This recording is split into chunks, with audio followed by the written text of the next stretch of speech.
Actually, we only have a couple left.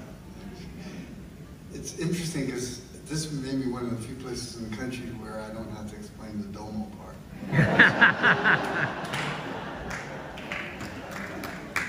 We get away with it in Hawaii, and so there's a rumor that we're retiring after this tour. I think we started that rumor. We really don't know. We are going to take a break. June's going to start going somewhere into outer space the way she knows how to do it in a unique and interesting way. And yeah, already there. But, you know, this is one of the few, this area, I mean, Campbell and San Joe, is like one of the few remaining J-towns we have left. And I remember, Pam, what was that t-shirt you gave me? There used to be 20 Nihon Machis in California. Now there's maybe 3. Do I have that right? And we dig this one the most, and we live in LA, so you know what I'm saying? So, please keep the vibe going. We need someplace to take our grandkids. You know. We're doing one of June's great pieces. It's called Turning Point.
You remember 1990?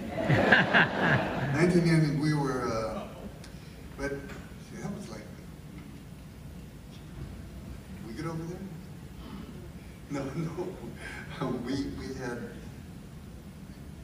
the great honor to tour with our hero, and when we got to open the JVC Jazz tour throughout the East Coast with Miles Davis. Here's the tricky part. We didn't figure out that after the tour was over, that because we kept thinking like, man, can you believe we're playing with Miles? You know, and then afterwards, I found out through his manager, it's like, you think you were going to be playing on the stage with Miles unless Miles said it was cool? And then, we didn't know we were all right until it was way past the time. So it was a great experience. So, Brother Kimo, do you know Kimo? Play.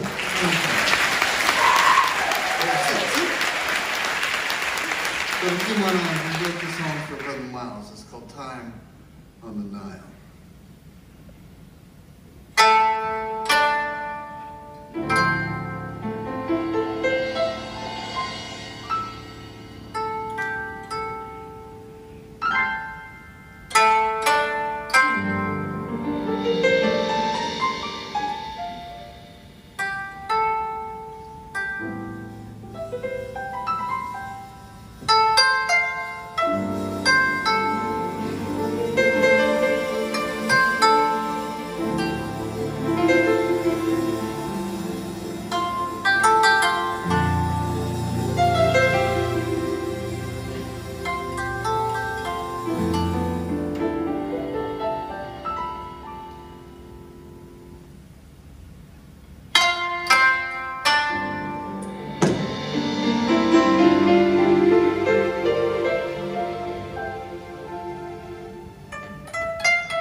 Come on. Since the pandemic. The koto is an extremely beautiful instrument that has its own frailties. It's like June broke a string. And people cannot, you can't walk off the street and replace the string on the koto because it takes the technique is impossible. So there are people who come from Japan that can do it. But as you will now see, June can also do it.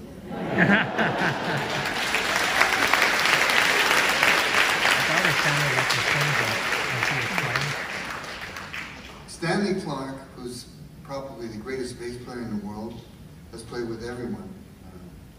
And Stanley Clarke has mentioned that June happens to be the world's greatest koto player.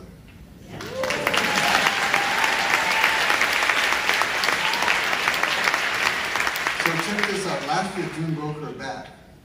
Conditions that we don't want to discuss at this time. But it has something to do with her grandson. So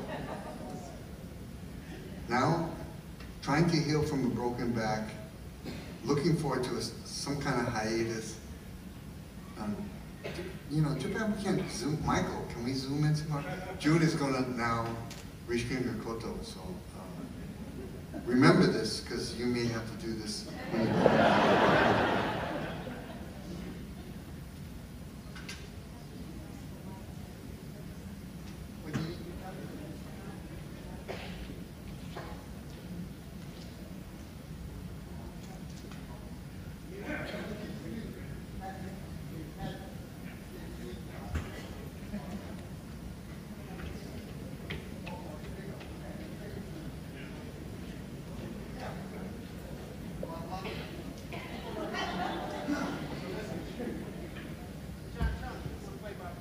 I've tried. It's just wait, man.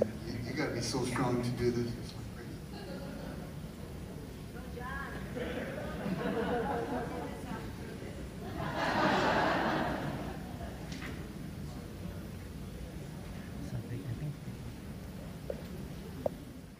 Our show, and it's the first time she ever had to do that, and she's in heels. Okay, so it's like.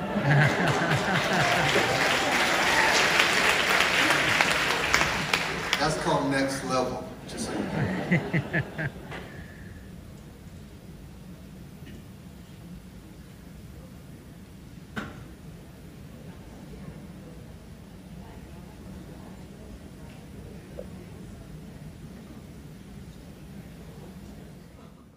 Western music, she has to play in tune with us. Whereas if you do some kyoku or something like that, you know, you tune with the shakuhachi players. Some flake like myself that's not in tune anyway. But she has to play with, you know, like A440 is A440. You know what I'm saying? A440 is A440. You feel it. Okay. And then I groove behind my, okay. So she's able to play in tune with us, which is not really possible unless you can tune constantly while you're playing.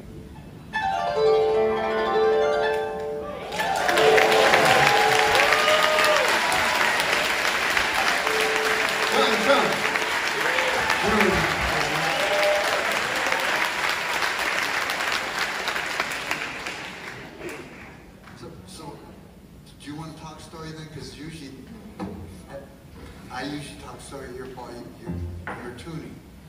So if you want to talk story, Patrick, could you turn on her talk mic? Oh, you have a switch on? Man, is that like an old Electro voice? Those old EV switch? I'm sorry. Hello. Thank you. Sorry so much. Thank you for your patience. I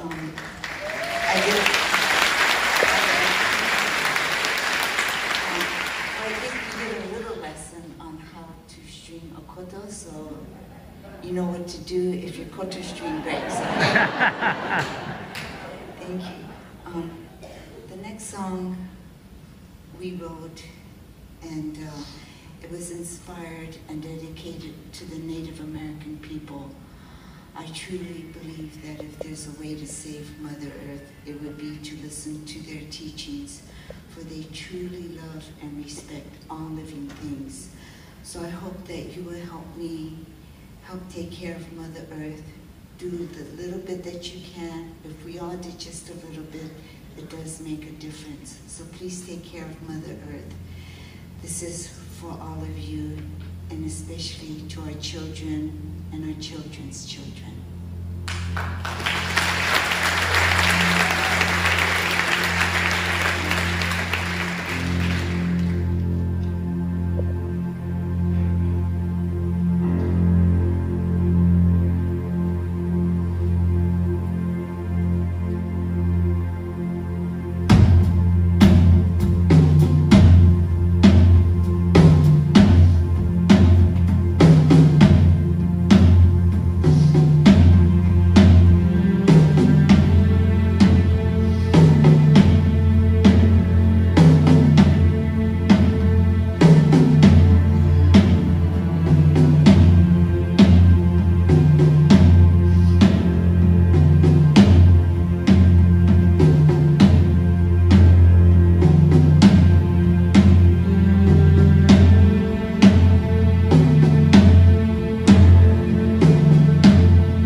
recorded that album. It was our first solo record 20 years ago. And Lanny even played on it. He doesn't even remember playing on it. We happen to have that CD available here tonight. Yeah, no, I mean, it's a good thing, no? And along with some other things that you might like this next song, which is part of our newest CD, which is called 2020, which we cleverly thought, well, pandemic, what are we going to do 2020? And we did this. Not only that, we have Chemo CD. I know this sounds like a sales pitch, and I don't want you to take this the wrong way. But you see, for the last 5 years, half of all the profits we make from any of the merchandise we sell goes to charities that we think are really important. Like I'm from East LA, and Homeboy Industries, which has saved over 600 lives, gangbangers' lives. We've been donating them consistently. And Asian American Drug Abuse Program to a charity that means a lot to us, and that's World Central Kitchen. They have donated, they actually, since the war, and see, June's been playing that part way because she thinks I forgot my part.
So, Brother Chemo here, we've been,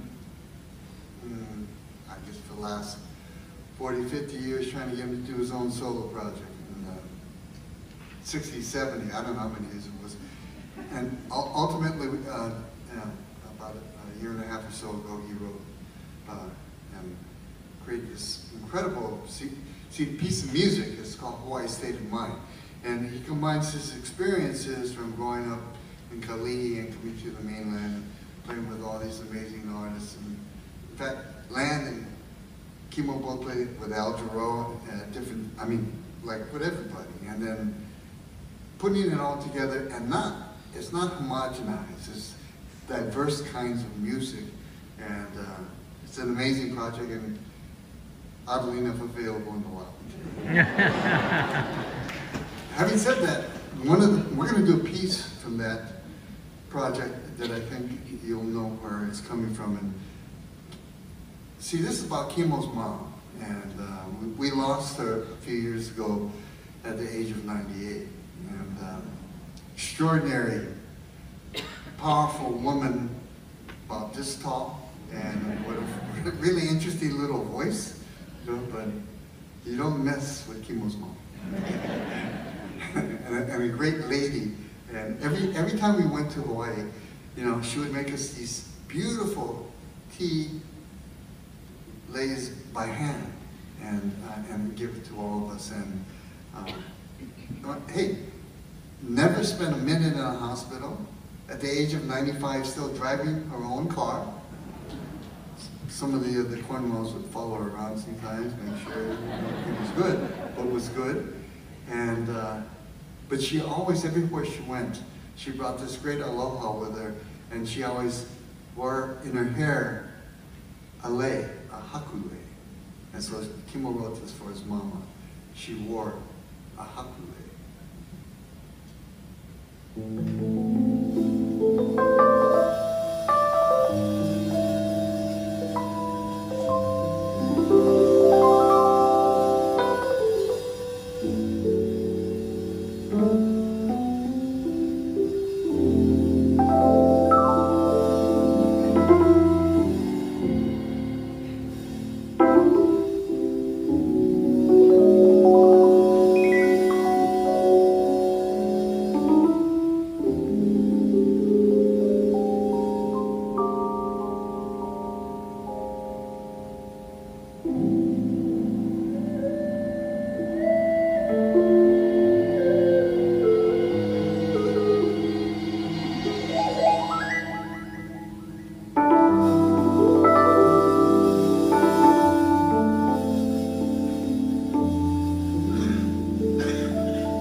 attempt to make what we've been doing for 43 years either way.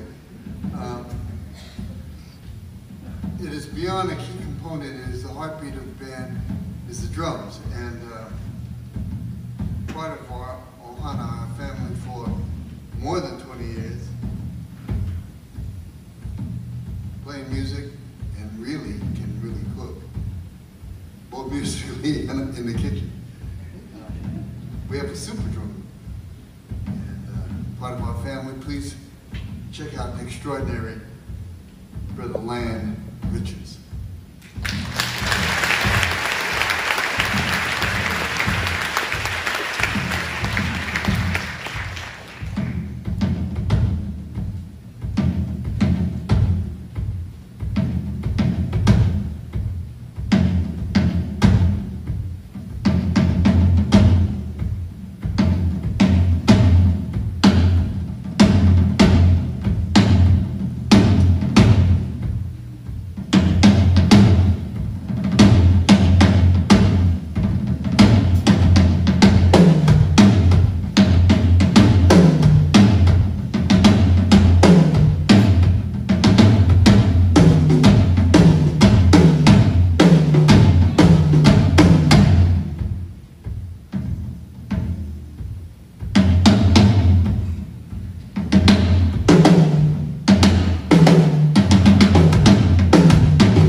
during this pandemic, there was a lot of struggling, and we lost friends and neighbors, and hopefully we also expanded our sense of what the truth of the real world is, and we learned sometimes, I don't want to sound too Buddhist, sorry, Reverend Jay, but sometimes out of our own suffering we learn, truth, and we learn to elevate ourselves. And so this next song that June and Kimo wrote is about acknowledging that and somehow finding our own inner peace with it. And this is a song that they wrote. It's called Sacrifices.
John Chung has managed to, over the 40 plus years we've been touring, and he has to route. So, you go from city to city. Like a few weeks ago, we did 4 shows in Honolulu, and then we were in New Haven, and then we went to Red Bank, New Jersey. But we got to come home for 2 days, and then we went back to Annapolis and then DC.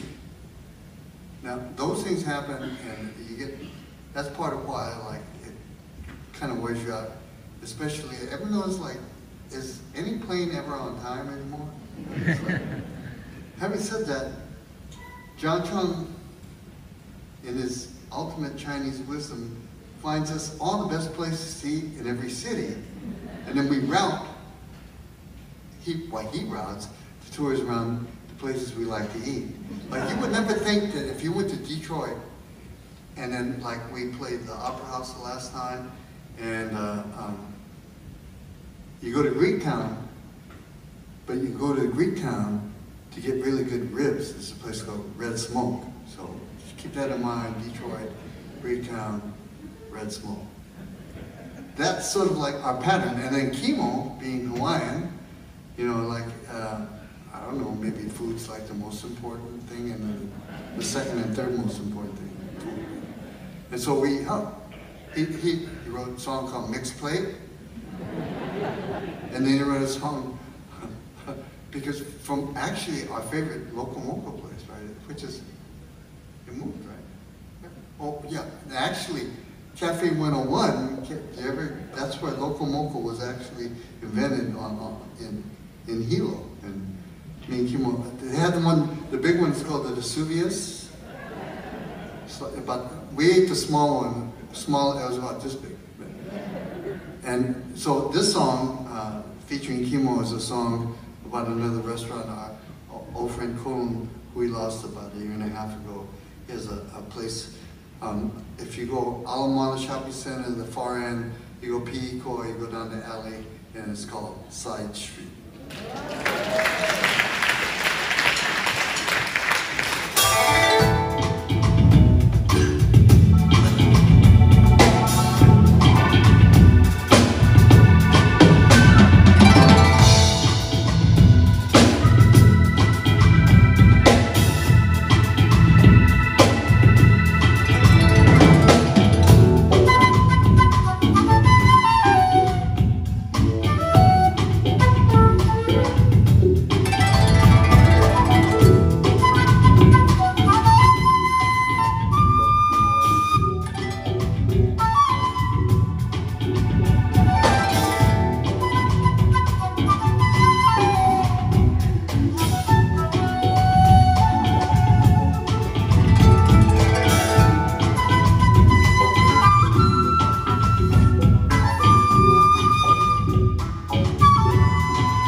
be missing the point of what we do if we did not do a song that we wanted to dedicate to, like our ancestors. In our particular instance, we're thinking about what happened during World War II. The 442nd Regiment of Combat Team, 100 from Hawaii, and June's uncle was in that platoon, one of the platoons that saved the Tex Battalion in France. Her uncle was the sharpshooter. He took all the weapons. The platoon was able to escape. He held off nearly a division for 5 minutes. That's long enough for them to survive. And he lost his life. And we all, in our community, just what happened next? He got a Bronze Star. And his family was given that Bronze Star in prison camp. This is the truth about America. If you think about it, here's one that blew my mind. And David Ono, who's a newsman in Los Angeles, and the extraordinary piece called Defining Courage, and he's a good buddy of mine. And hopefully you will have the opportunity to see it. And he talked about the defining battle in Europe was the Gothic line. And when you see what they had to do to get there, it was like a cliff straight up. And the way that victory was won was because on the right flank was the 442nd. On the left flank was the Buffalo Soldiers. So these Buddha heads and these black young men won that European war. And then they liberated Dachau. And there was not one colored person in the military that was in the photo of the servicemen that liberated Dachau. So we are here to say that maybe we're going to take a break, but don't ever take a break from making the change, because our children need to know the truth. There's a song June that I wrote, and it's about one of those prisons camp. It's called Manzanar.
there's only one song that we've recorded 4 times.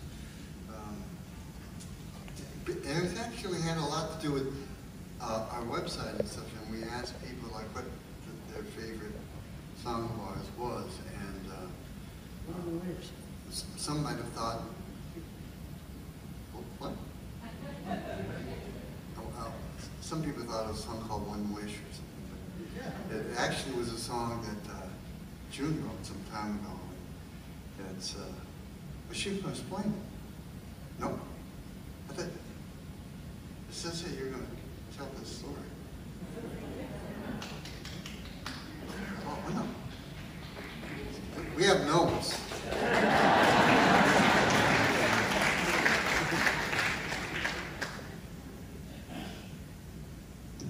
Hi, sorry, since I had to string the koto, I thought I was taking up too much time. Actually, this is technically our last song. John Chung said we're... Okay, so that's why. So again, it was voted #1 from our website, and we are very grateful. Thank you. And again, at this point, I want to thank you all for supporting us all these years. Thank you, Ed, my student here. And I'm very fortunate because I got to play with the baddest musicians on this planet. Thank you, guys.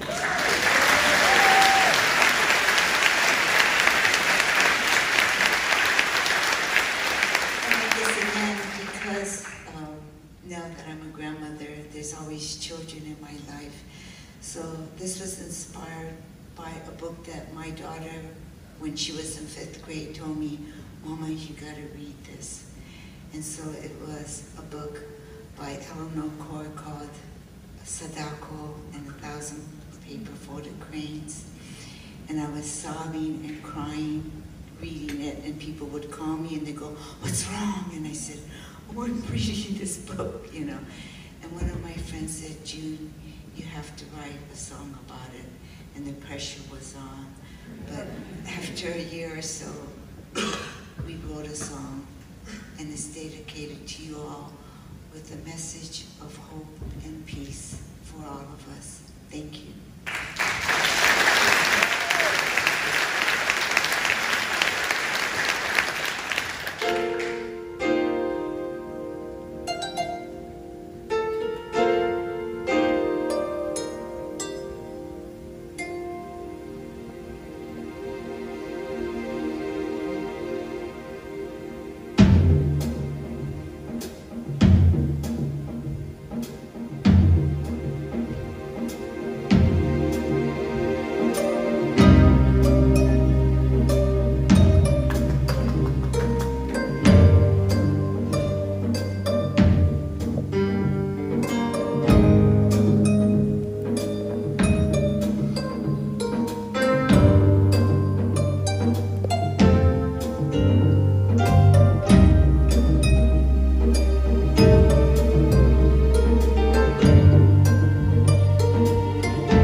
had me on the bass from Miami Beach, Florida, for the Dean Quartet.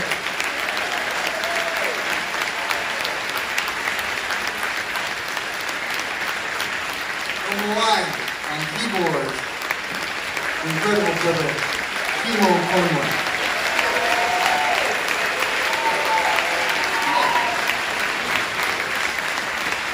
And,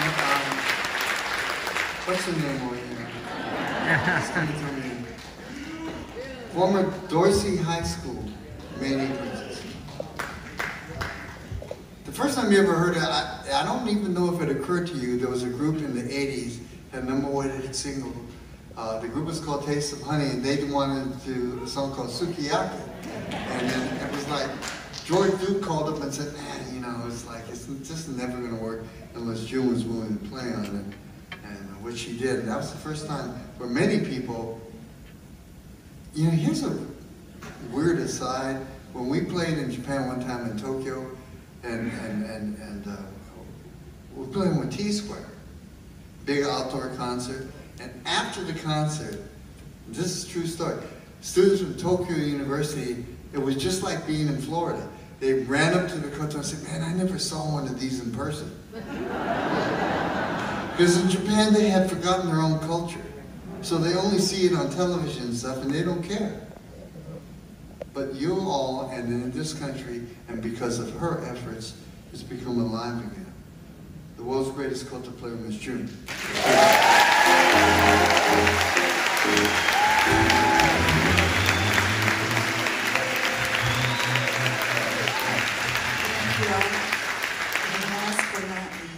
He's our leader, he produces, and he's always whipping us like he is right now. Born in East Los Angeles, Dan Kermode. Come in here. What's it about?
and we are so honored for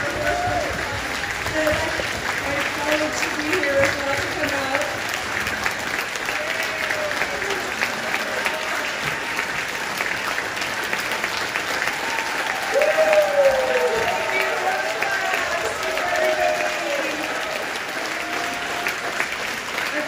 My fellow board members to come out and present. Thank you so much. It is our pleasure to present the Domo Tour. It is our privilege to have Hiroshima here, and you to all be here as well. If you have a wristband that was given at the beginning, we ask that you go through the theater into the lobby and go to the right, and we'll get in line to do the meet and greet.